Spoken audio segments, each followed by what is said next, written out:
all of you. I hope you all are doing well. So today we are going to do Heron's formula. This is the chapter 12 of class 9. So let's start. As you can see, there are some figures, some pictures that geometrical shapes are there. Okay. So if the question is like find the perimeter of these shapes, so बहुत easy है find करना.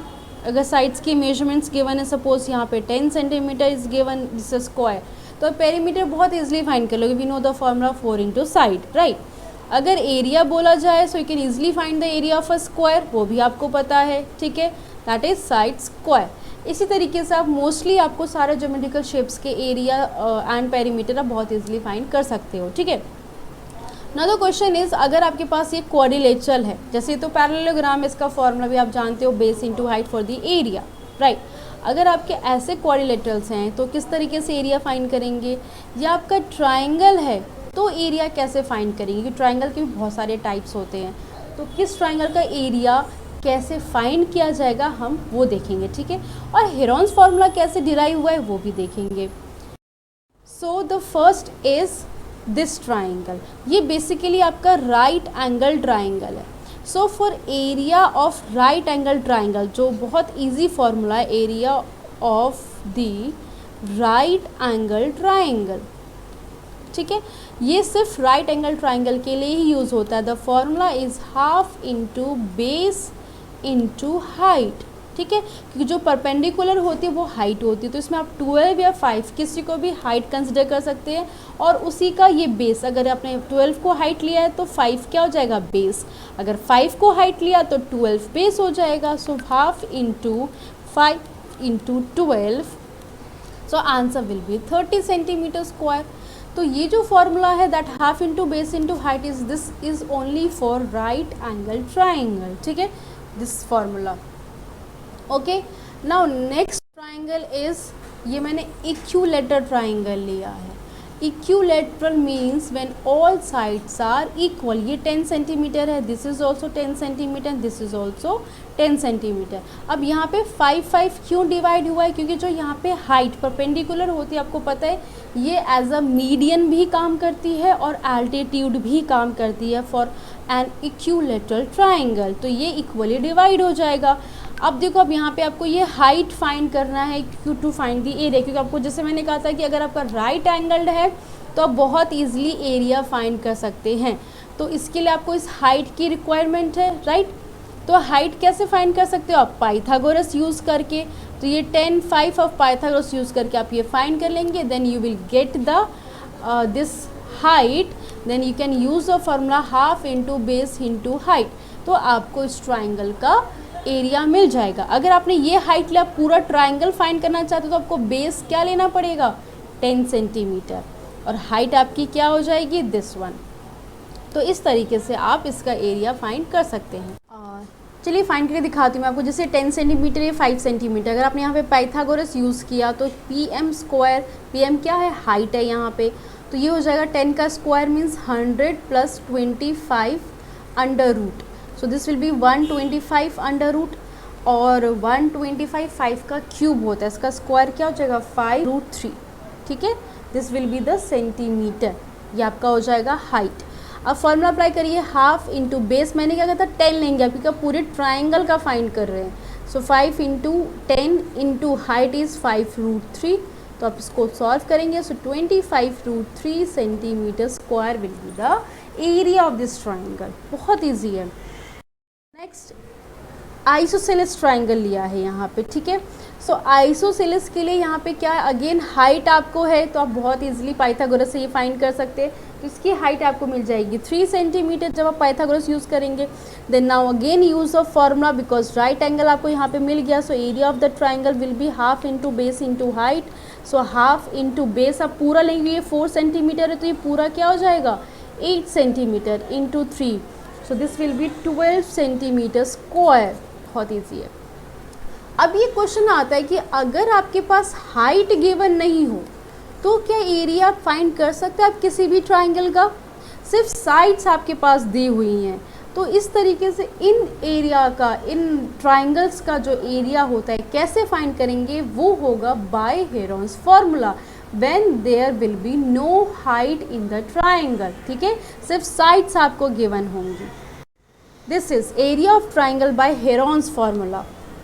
सो इसके लिए अगर मैं आपको equilateral triangle के लिए एरिया बताऊं, सो फॉर इक्विलेटरल के लिए एक डायरेक्ट फार्मूला होता है, that is √A3A² upon 4। This is area of an equilateral triangle when side is given. A is what? Side of the triangle, ठीक है, ये होता है इसका साइड। और इसी तरीके से आप आइसोसेलेस के लिए भी फाइंड कर सकते of N isosceles triangle, okay. तो इसका भी एक डायरेक्ट फार्मूला है जो आप यूज़ कर सकते हो।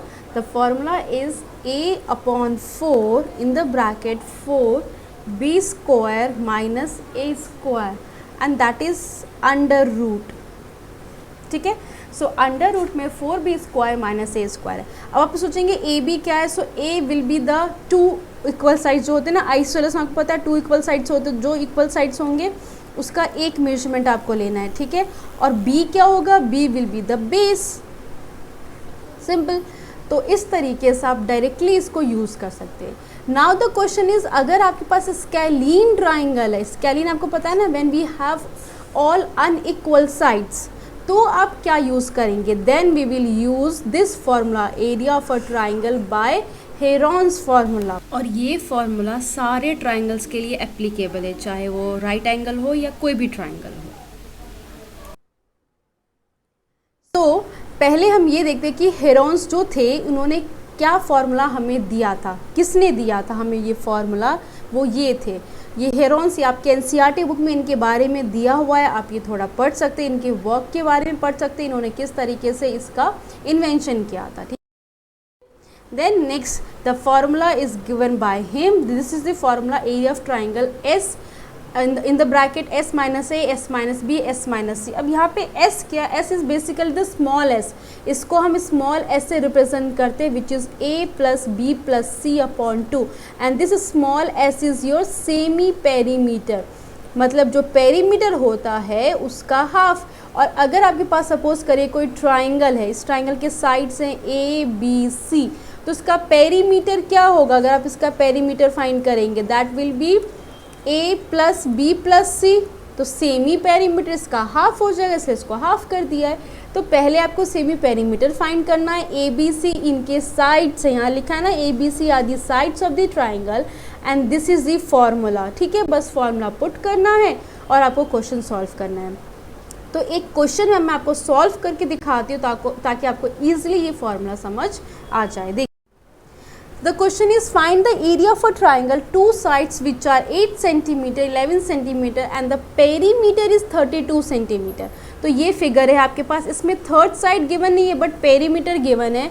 तो अभी आपको मैंने फॉर्मूला बताया था पेरीमीटर के लिए, that is A plus B plus C. अब आप लेट कर सकते हैं कि सपोज ये आपका A साइड है, ये B है और ये C है, सो this will B 11 centimetre plus 8 centimetre plus C, क्योंकि C तो हमें पता नहीं है, तो ये क्या हो जाएगा 19 प्लस C, और आपको पेरीमीटर गिवन है 32 सेंटीमीटर, तो C की वैल्यू क्या आ जाएगी? यहाँ पे आप सब्ट्रैक्ट करेंगे तो 13 सेंटीमीटर मिलेगा।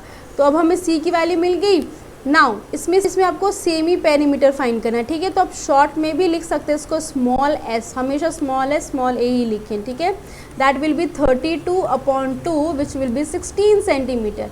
Now use of formula, so area of the triangle will be under root small s minus a, s minus b। हर बार फार्मूला लिखना बहुत ज़रूरी होता है क्वेश्चन में।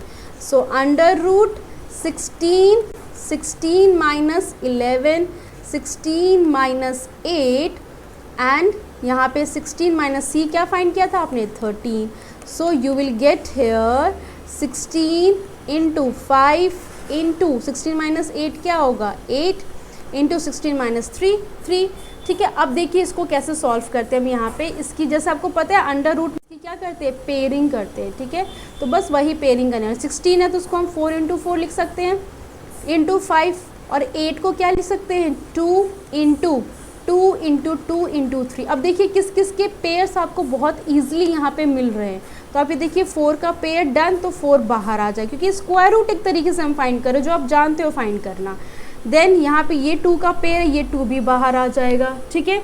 अब देखिए जो आपके अनपेयर्ड रह गए वो अंडर रूट में रहेंगे, जैसे 5, 2 और 3।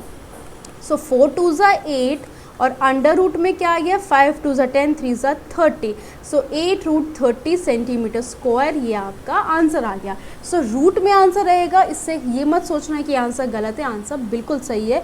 जो भी आपके अनपेयर्ड होंगे वो रूट में रह जाएंगे, अंडर रूट में, बाकी आप उसको अंडर रूट के बाहर लाके जो पेयर्स होंगे वो मल्टीप्लाई हो जाएंगे। तो ये तरीका है इसको सॉल्व करने का। आई होप आपको ये सिंपल सा फॉर्मूला, हेरोन्स फार्मूला समझ आ गया होगा। कोई कन्फ्यूजन है तो आप इसके क्वेश्चंस मुझसे पूछ सकते हैं कमेंट सेक्शन में।